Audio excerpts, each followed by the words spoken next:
Okay, well, I'm going to go ahead. I want to get started. And first of all, this is our Lifeonaire Connect Global call where we just opened this up to the entire community. And what we like to do here is really just share different things that are talked about all the time. This is intended to be educational, give all of you an opportunity to learn about the way things, some Lifeonaires think, how we do business, how we live life. But it's just a good time for sort of discussion to be able to hopefully impart some more knowledge to all of you. I had put out a video yesterday and I just feel, I don't know why, but I just bring it up. I'm wearing a hat to cover up thing going here on my head. And I'll just, as I mentioned in a video yesterday, just wear sunscreen. So I'll leave it at that and don't go into too many details. But in any case, what we wanted to really bring to the community today and the discussion that we want to have today is this idea. Many people want to be landlords. Many people want to be note investors. Many people want to be flippers. People would love to be lenders. There's so many different things within the real estate investing realm that we could participate in, that if we were to just do one call a month on one different type of investing, we could go years without ever having to discuss the same topic a second time. And so what we are hoping to do with these calls is to just sort of bring maybe two different things together and talk about, in this particular case, renting versus private lending. Which one of these would be the better direction for you to go or to consider? I'm not here to make a case for one or the other. Instead, my goal here is to help just give you more information so that you can decide which is the best for you. There isn't necessarily one that is better than the other. And that comes with all different types of investing. Every type of investing works really well for some and is absolutely the wrong type of investing for others. And so the goal with these calls is not to say, hey, everybody should be doing this. That is simply not our goal. Our goal is to arm you with the information so that you can make an informed decision and do the right thing for you. And hopefully we can provide you with enough tips, enough information to where you can make informed decisions as far as what you may consider or the direction that you might go. All right, so in any case, again, today our focus is going to be on landlording versus private lending. So, generating rental income or collecting payments on the loans that you're doing. Our special guest today is Julie Freeman. I have been, Julie, I don't know how long I have been working with you and coaching you now. It's probably 10 plus years. So I think you're muted. But so for over 10 years, I have been working with you. And over the course of that time, we have watched you make little tweaks and changes to your business that have amounted to some really awesome results. And would you mind maybe sharing with the community where you were when you first came into Lifeonaire? And let's just start out from the beginning. Where were you then? When we first came into Lifeonaire, we had rentals, but we were focusing on doing rent to own with an occasional contract. Okay. And so that, as from a business perspective and real estate, you had rentals, but you like the rent to own approach. And why did you like rent to own versus just straight rental? I could get a higher caliber tenant because they're vested in wanting to own the property. And I found that the tenants wanted houses like I was producing for the rent to own. They just didn't always take care of them. And I liked that I could get an option fee up front, cash flow while they're there, and then a nice chunk when they buy. Okay, so how long have you actually been dealing with single family homes and rental properties? How many years would you say you've been in it? Long time, Steve, like 35 years. Okay, so about 35 years of your rental portfolio and working with that. Did you were you doing straight rentals before rent to own? Did you transition to that, or were you Yeah. always doing rent to own? No, straight rentals for many, many years, like probably 20 years. And then about 15 years ago, we started doing rent to owns. Okay. And what would be the most single family homes that you owned at any one given time? 25. Okay, so 25 single family homes. So here's what I want everybody to know. I want everybody to know that you have a right to be talking about this. You've been doing this for a long time. You have extensive experience with doing it over the course of the 36 plus years that you have been a landlord. How many tenants do you think that you have dealt with over that time? Hundreds and hundreds and hundreds of tenants. Okay, so you have experience. Now, Yes. over the course of the last 10 years, while being in Lifeonaire, you've made a little bit of a transition and you started doing some lending. Yes. How long ago did you start lending? We've been lending for a little over 6 years. Okay, and 6 years of lending, when you first decided to start doing loans, what was it that piqued your interest about doing loans instead of going off and buying another rental property? Simplicity. It's much simpler. And then I don't know if you're going to lead into this, but you talked to us about lending, and you also encouraged us to pay off our rentals instead of scaling the business and getting more and more and more rentals. You taught us to pay off the rentals so that we could get the same amount of income with less doors. And we like that. So that started, and you gave us another wonderful piece of advice that we should encumber all of our rentals with a line of credit so that if we ever had a disgruntled tenant, that they wouldn't see there's all this equity, that this home is free and clear, that it would be encumbered. And then that gave us the opportunity to use those lines of credit to be able to loan. I mean, that's one of the ways that we can loan, as well as cash and other things. And I love that strategy. And the way that I try to reference that as it's a way for you to turbocharge your returns on your rental property. When you own it free and clear, and you can make the cash flow from that, but then also use the equity to lend it and make the cash flow from that one property can generate an awful lot of return for you. Yes, and that is what I love. That's the only part of rentals that I love, is turbocharging it. Okay. Definitely. All right, so now you got a little bit ahead there, but you said that's the only part of rentals that you love, which I'm going to guess you have really enjoyed being a private lender. You love being a private lender. I do. I Okay. really enjoy it. I enjoy the relationships. We don't have to go into too many details. We don't have to share too many numbers or anything like that. We can keep some of that to the vest. But can you just tell us about your first loan? What was it like? How much was the loan for? What did you have a fear? You know, what were the thoughts going through your head when you did that?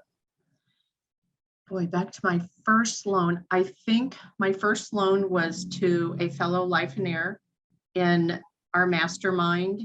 And my fear was making sure that I got all the paperwork done correctly. And this fellow Lifeonaire had been borrowing from private lenders. So he was willing to give me an opportunity to lend to him. And he even gave me some tips on, be sure that you have them sign a personal guarantee as well as the promissory note and mortgage. So I was, of course, nervous. I've never done this. And all along, I keep thinking, gosh, I'm able to turbocharge this someday, that the other shoe's going to drop and I won't be able to do that. But with the first loan, I think it was just making sure that I was doing it correctly because it was in a different state. Mm-hmm. And so that was your fear. But how did that work out? Beautifully. Everything went well. And so And now I lend in 13 states right now, but I could be in any state that I wanted to be in. All right, well, that's awesome. So 13 states that you are lending in. And does that mean that you have at least 13 loans out at the very minute? That doesn't mean I have 13 loans out, but I do have at least 13 loans out. I guess 2 just cashed in this last week, so maybe it's, I'm sure it's close to 13. I didn't count those numbers, I'm sorry. So one of the things that you've been able to see is that you have not had to increase the size of your rental portfolio, but through lending, you've been able to really increase your cash flow. Correct. Does the private lending income, how does that compare to the rental income? Private lending is, well, we've had a little shift because of the market being so good. A lot of my rent to own tenants, I think, are afraid that they're not going to be able to buy the house, that if we have to do an extension, their price could go up. So we have had almost everybody buying their houses, and we don't even have a 25 house portfolio now. But through lending and renting, and then we have a few contracts, we are making more money off of, I think we're down to like 8 houses right now. I mean, that's really low for us. Normally we average about 15, but we're still making the same amount of money because we listened to what you told us to do. Well, that's awesome. And so what we're talking about here today, so everyone knows, is we're talking about one specific strategy of how Julie became a private lender, and she was using the equity within her rental properties. Now, I am a strong advocate for this, and this is one of the reasons why I love seeing investors getting at least one property free and clear. What that one free and clear property just can begin to transform everything, because it opens up so many opportunities for them when you utilize a line of credit against that one property. And so being able to make your investment that is always working for you, it is always generating payments for you. Yes, you might have a vacancy here or there, but that investment is an investment that over the course of the year, if you own it free and clear, it should make you money. If it doesn't, you did a really bad investment, but it should make you money. Then the line of credit against that opens up the door for you to joint venture with other people, or to lend to other people, or to buy another property that you would own free and clear, or to do a flip for yourself. But to have that one property as continuously working for you with a line of credit attached to it is a strategy that I strongly advocate, that people pursue. And Julie and John have sort of mastered that. And they are just doing an awesome job with utilizing the equity that they have in their homes to make additional money and build their lending business around it. I want to just share a little bit of my story, going back to the very beginning. When I first got started as a flipper, I will say that my primary interest was in note investing. I wanted to be a wholesaler, but I really learned about note investing, and I wanted to be somebody who went out there and flipped notes. It was very, very difficult to find a note that you could buy and buy it at a discount so that you could flip it. There's just nowhere near as many notes out there as there are houses. There's nowhere near as many people who are in distress with their notes that want to sell them at discounts as there are houses that are in distress that you can buy at discounts. And so I actually took a couple of concepts and I put them together. I started buying houses at discounts, then selling them with owner financing. But to put things into perspective, the way that I was getting my yield, I would say I would buy a house for $40,000 and I would sell it for $55,000 with owner financing. And you'll just have to follow me here. I'm not writing this down, but just I'll speak slowly so you can follow it. But I would take maybe $5,000 down on that $55,000 house. So if I bought it for 40, I was now into it for 35. I still had a $50,000 balance that I would do owner financing with that $50,000 balance, but my underlying balance was only $35,000. And so that was where my discount came in. And I had done a lot of lending that way, where I was doing owner financing, creating the note, and then I was selling those notes off to others. But I was also creating them with the terms that the people who are buying notes wanted. So I structured those notes and those purchases in a way that made those notes attractive. And so for a couple of years, I did an awful lot of that. I sold millions of dollars of notes, and had just been sort of in that business of creating the paper, being the lender, and doing that. The other thing that I had done was I started lending. I was doing a lot of second mortgages. Now, the reason why I was doing second mortgages was because I was involved in the transactions. These were not big mortgages. They were anywhere from as little as $2,000 to $20,000, but I did a lot of them, and my goal was to help people get deals done with no money down. Now, I was the seller in those transactions. So just as an example, let's just say somebody needed $52,000 to get a deal done, and my private hard money lender would only give them 50. I would lend the other 2,000 to make it a 100% finance deal where they didn't have to bring any money to the table. But over the course of a year, those are sort of my profits. That was a part of my profits, those notes that I was creating. Over the course of a year, I had $157,000 worth of those second mortgages that were paying me 15% interest on them. And so little things like that. But my dream was always to become the guy who was the one lending everybody their money to do the deals. And I remember telling the title company that one of these days I want to be on the other side of the table. I want to be the one coming in and actually doing the loan, and not the one borrowing the money. And so while I was doing it on the small level, and I was creating, literally, my first year in business, I was doing those owner finance and creating the notes, but I was still using someone else's money as the underlying. And it took me, I was probably in the business 5 years the first time that I went in and I was the lender and got to do that loan for somebody. And like you, Julie, I've done many, many loans to date. I want to ask you this question, because I just had this conversation with somebody a couple of days ago. In fact, I say a couple of days ago, it was yesterday.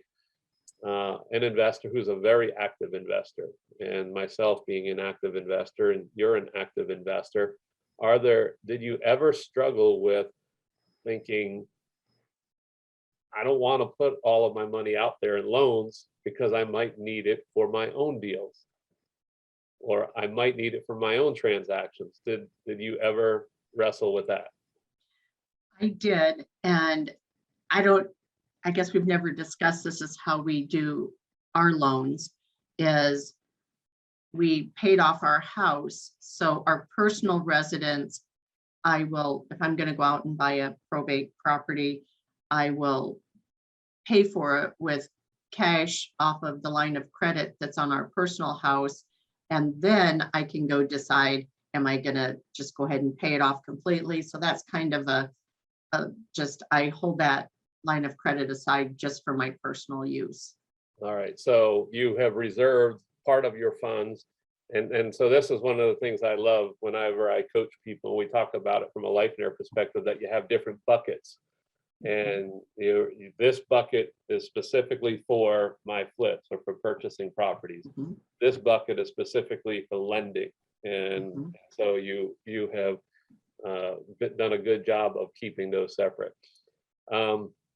All right, so we've already learned in listening to you that you like being a lender much more than you like being a landlord. Is there something about your vision that makes lending better for you, or is it really just a matter of preference that you like lending better than you do being the landlord? Well, my vision says that I want to have time back. And because lending is once you start lending and you understand the process, it's very simplistic. Where I, I don't have the toilets and trash and tenants with lending, so it isn't near as time consuming. And of course, my vision says I want to be debt free, and this allows me to be debt free other than those lines of credit. All right, so it has really served you well in that regard. So there's definitely a more simplistic side. Some people would make the argument that, well, if you turned your rentals over to a property manager, it would be simpler. Is that something that you've ever considered, or would, how would you respond to that? Yes, that would be true. But I guess I like that cash flow more.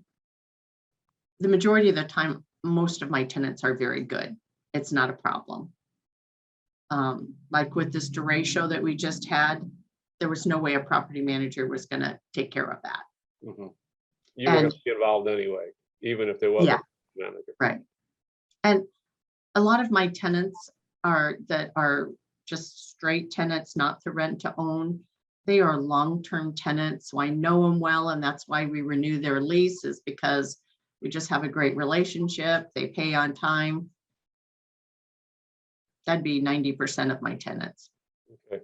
So from all of your years of experience as a landlord, what would you share with the community as, maybe a tip or two how to make their landlording experience better? What would be the number one thing that would make being a landlord a better experience? Really put the ground rules out when they sign the lease, review everything, all of your expectations for them, and what they can expect from you, so that it's just all laid out. And I don't know, I guess that's the most important thing to me, is that we're both on the same page so we can have a good relationship. I want them to have a great home and enjoy it. That's probably my biggest tip. I don't know if that's a good tip or not. It is. And so you're very upfront about what your expectations are with your tenants. Throughout the years, you probably have refined that process. What I know about you and John and your business is that, one, you also have good homes in good areas. Yes. So your homes attract good tenants, and you are very selective with your process. So even before you get to the point of laying out the expectations, you'll turn 10 people away to get the right person in your house. And so that has made being a landlord a much better experience for you throughout the years. Yeah, screening is hugely important. And if my gut is not a good, and if I don't get a good gut feel, I probably right the majority of the time. I should follow it. So then on the lending side of the equation, what would be the pros and cons? A couple of, you talk about simplicity, and with it being one of the pros to it, especially once you get it done. Maybe what are some of the cons of lending? A con is it can be inconsistent cash flow. I can have almost all the money out, and at one time we met with you and we had more than all the money out. It takes time to develop your borrowers group. That's probably the biggest con, is I like to build a relationship with someone, and it takes a while to find the right people that you can work with lending. But I'm constantly working on building that group of borrowers, but it only takes, on the pro side, it only takes a small group of borrowers for you to have a very successful business. And so how much time do you think you put into doing a loan? The actual physical paperwork, from the time they say they want to get a loan to when the money is wired, maybe 2 hours, Depends if I have to do the docs or if they're doing the docs. So you'll have to invest 2 hours. How quickly does your average loan pay off? Usually in the 5 to 8 months, So 5 to 7 months, maybe. so you get good cash flow off of that for 5 to 7 or 8 months, and Mhm. then you need to find another place to park it. Right. And so one of the cons is continuously getting paid off, and you need Mhm. to find places. Now, so obviously you're looking at short-term loans. That's what you've been doing. Right. Do long-term loans interest you? Yes. Besides lending to people that are flipping houses, that's usually the 5 to 7 months. We're lending on self-storage, longer investments as well. Mhm. Self-storage, office space, Do you commercial, get the same terms on those? no. The terms are, it really depends on the project, but sometimes if it's a longer loan, you're going to get equity. So it's more of a joint venture rather than just a straight points and interest loan. And so for let's go back to, if you just were to pull something off of your line of credit, a line of credit, right now is going to be somewhere in the neighborhood of 4.5, maybe 5% interest. But you do a short-term loan to somebody who's going to do a flip. What kind of terms do you charge on that? Usually those range anywhere from 12 to 15 points, or excuse me, 12 to 15% interest and none to 2 points. We work with what the borrower wants. I ask them, is there something specific they're looking for? So just to put that into perspective for everyone, let's just say that it's 12% and 2 points. If Julie takes $100,000 off of a line of credit at 4% interest, it costs her $4,000. But over the course of a year, she gets $2,000 in points plus 12% or 14,000. She would make $10,000 spread between what it costs her to pull it off her line of credit and what she would make on that loan to lend it to somebody else. And so when you get enough of those out there, they start to add up. Mhm. And they do well. Now you actually make more money the more times people turn that, because the points are really good. Yeah, Now, points are a bonus. yeah, with that in mind, I mean, between doing due diligence and when, I always recommend that people do due diligence on all of the investments Mhm. they make, all of their loans, everything. But do you get more lax with your due diligence as you establish a relationship with somebody? I trust but verify. Someone who's borrowed from me many times over and over and keeps the money working, I give them higher credibility because they have successfully flipped a house, completed the return of the money, and I verify everything. A brand new lender, I'm going to look at everything much closer, but I definitely do my due diligence on every loan. And so you have contacted me a number of times when you get new people coming and you ask me questions, and I That is love part of that my due diligence. I love that about you, because I can't recommend that enough to do that with every person who we deal with. I know for certain that, and I know even in your case, because we're intimately involved with the deal that's gone bad. And so they can go bad. What's your protections in a deal that goes bad? That your documents were done correctly.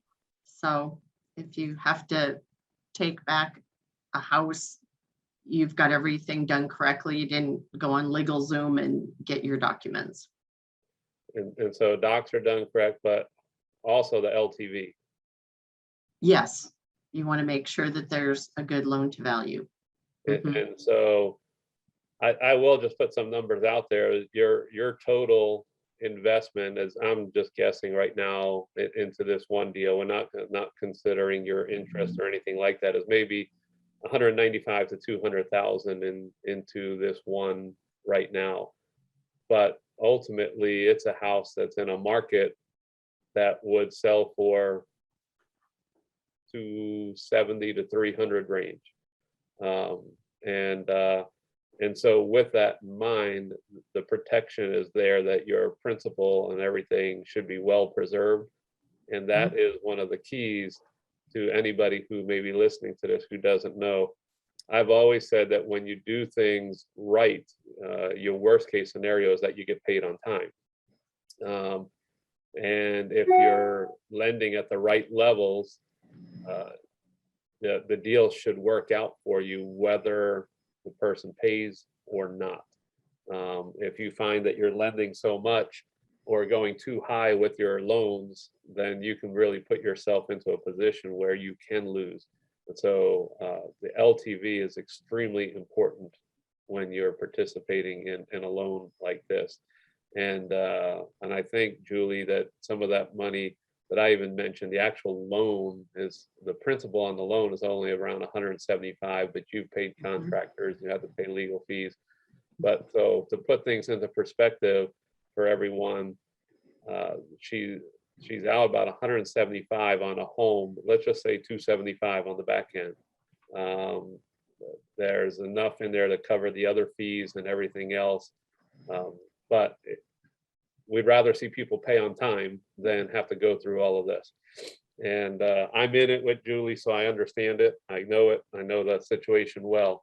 But the reality is, no one wants to go through that. No lender wants to go through that. We really just want to get paid. But if you do it the right way, even when it doesn't work out, you'll still, in the end, come out okay. And that's, one of the principles and why you need to do your due diligence and really focus on doing it. A private lender, I'm going to put this out there because I'm saying a private lender, and some of you might be thinking, oh, I just heard Julie mention her rates and stuff. That sounds like a hard money lender. I say private lenders are individuals versus institutional lenders. And I've been doing this for a long time. And, right from the very beginning, I was quickly able to develop a list of about 25 people that would lend to me. Every one of them were private individuals. Some of them had really hard rates and others didn't. And then there were the institutional lenders. It was anything from the professional hard money lenders who were lending other people's money and raising money in order to be able to lend. And they acted much more like a bank. They had to. And then, and then the banks are obviously the institutions, but private individuals are much easier to work with. And they can be very flexible. Some of them are going to be stringent. They're going to set up their lending like a business where here's our terms, this is our checklist of everything that we're looking for, and everybody has to fit that mold. And others do every single loan different, and they have the right to do that. I usually advise against that, but the point being is a private lender, in my mind, is an individual, whether they charge you 5 or 6%, or they're charging you 12 to 15%. That individual is what I would consider to be a private lender, and where so many real estate deals happen. The institutional guys are much more difficult to work with. They have much more underwriting criteria, and the institutional hard money is sadly are the ones that I like to see people stay away from. Tends to be the most expensive, yet you still have all the underwriting that's associated with the bank. You've got the appraisals, you have inspections, you're paying for everything. And I really struggle to send people down those paths. But private lenders, you get to the point where when you are the borrower and you have that relationship, sometimes it's as quickly as a phone call. So I'm going to ask you that, Julie. How quickly do some of your loans get approved today? I have had like someone who borrows from me consistently. They send me their due diligence package, which is real simple. It's, pictures of the house, information about the address, comps, And then I may have a few more questions. I kind of plot everything out and I can loan to them in 48 hours. Now, if it's a brand new lender in a brand new state, that takes a little bit longer. Or if we use a self-directed IRA money, that takes a little bit longer, but still that can, if they get the information to you quickly, it can all be done in a week. So how about from the perspective of you approving the loan? What's the quickest you ever approved something for somebody? They call me, they say, Julie, I want to do another deal with you. I need this much for this address. They send me over the information and I tell them on the phone, yeah, this sounds great. Just send me the information and they'll know the same day. And so that's one of the advantages to working with a private person. You know, when you're dealing with an institution, they always have to say, well, it sounds like a good one, but you got to send it over and we got to go through underwriting. We got to get the approvals. You know, when you're working with somebody, a private lender, and you've established that relationship, it's easy for them and it's also easy for you. Mhm. All right. So let's just switch gears back now to landlording real quickly. We've been speaking a lot about lending, and I knew that this was the direction that this call would go.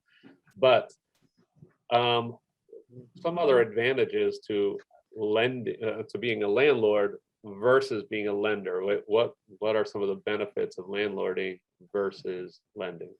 Well, you have a consistent cash flow. You know, if you have a lease for a year, it's very likely you're going to get your rent through the whole year. There's a low level of entry to get into rentals. You don't have to have a lot of money. In fact, all of my houses are no money down. I've never put money into a house. There are all the tax benefits, you know, depreciation.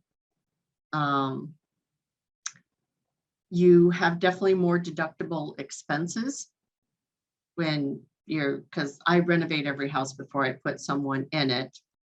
And then another positive is you can get great tenants that take good care of the house, and then it's not expensive when they move out. And you can get a good reputation that other people are referring their friends to you. Well, that gives them a little leg up if that was a good tenant that referred them. You know, you just made a good point there. And I almost had to chuckle when I look at my own history as a landlord. I have tenants that I love, and I love landlording when it's them. And then I have those tenants that I don't like, and I don't like being a landlord when it's them. Mhm. And so there is that, it really can boil down to the quality of the tenants that you have. Mhm. And early in my investing career, I was up to 25 to 30 rentals, and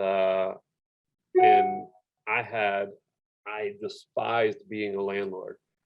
It took years of moving ahead for me to be able to look back and realize that there was only 3 of my tenants that I didn't like. But because my experience with those 3 was so bad, I didn't want any of them. And it took me many years to realize I had, you know, I had over 20 good tenants, but those 3 made my experience so bad I sold all my rentals. And sometimes I wish I could go back and have learned and taken that different perspective that, oh, just get rid of the bad ones. And but I was a softie. I had a hard time throwing anybody out of a house. So it was easier for me to sell the house with them in it and let somebody else deal with the problem. So, but I've learned my lesson today. I would get rid of bad tenants in a heartbeat today, and not deal with them, and move on and do things the right way. Okay.